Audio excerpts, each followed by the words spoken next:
I think I'll try my hand at loquat jam this year, since they are all ripening up at the same time and they're nice and plump. Yeah. The thing is, it's just loquats, sugar, and a vanilla bean. Don't need any pectin or anything else. Just have to cook it for an hour. And the one recipe I saw, just seed it, and you got to cut that little thing off because that's hard. And after they've cooked for a half an hour, run an immersion blender in it and liquefy everything. Makes it a lot easier than trying to peel these things, because their skin is a little tough and it's slightly fuzzy, but it rubs off.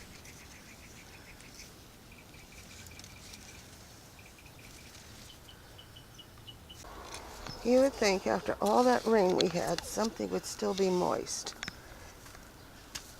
Nope. Not at all.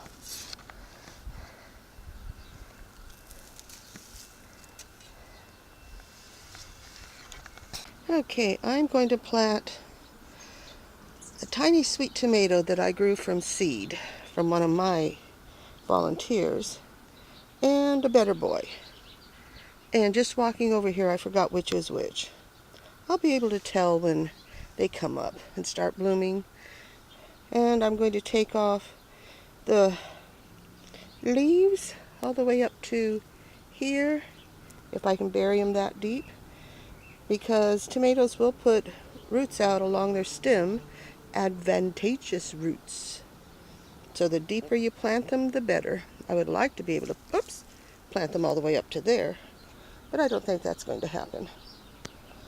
And because this is so dry, I'm going to water them now and then fill in some more with the compost. And then water again and then cage them. Okay, got them planted last night. And I'm mulching them and I'm mulching them today.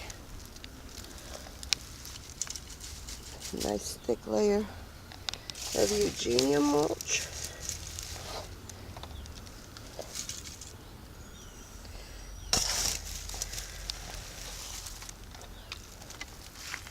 Hopefully be able to keep the ground wetter. Hopefully to keep the ground moist enough. Now this is where the next batch of tomatoes are going to go.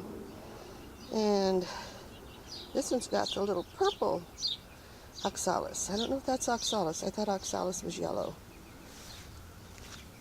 But I've been sifting through it to get those things out. You leave them behind, you'll have tons of them again next year. I may pot some up because the chickens like them. But I need to get them out of there so they're not sucking up all the nutrition from my tomato plants. Look at that. I got myself a few broad beans. Too bad they didn't set all the way down. And did you know you can eat borage flowers? They taste like cucumbers. Now luckily, they're not very deep. They're fairly close to the surface.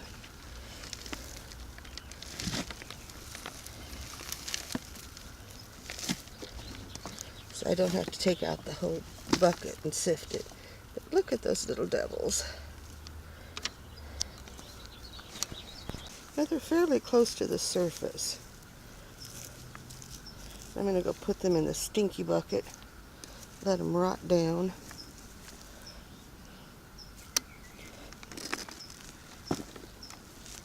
I'm sifting this to get anything else. I know I won't get the real tiny ones if they should go through.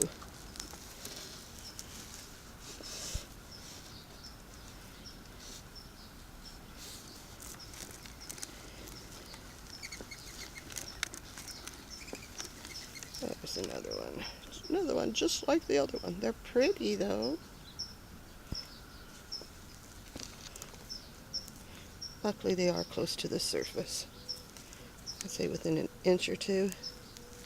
Okay, this batch, this is Mortgage Lifter, and I'm going to bury it quite deep. So I'm going to take off the bottom leaves, and I don't rip them off like several people do, because that damages the stem, and that lets in bacteria and other things. So I pinch them off with my fingernail. And need to take that little one out. I don't need that one in there too. So I'm going to plant them very deep and then fill in the soil over time. I need to sift out more. And I had dumped what was left of the manure tea bucket, so it had particles and stuff in it. So this one is Mortgage Lifter, and this one's the Atomic multicolored cherry type. And so I'm going to fill it up even higher once I get some more sifted. I'm going to water it really well and sift some more and fill it up tomorrow. Now, more than likely, now I need to take this one off too, and that one.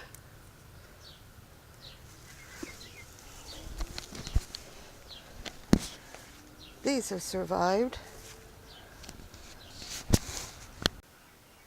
You know, I can only pile so much on this bike before it falls over. Falls over with me on it. I don't want it to fall over with me on it.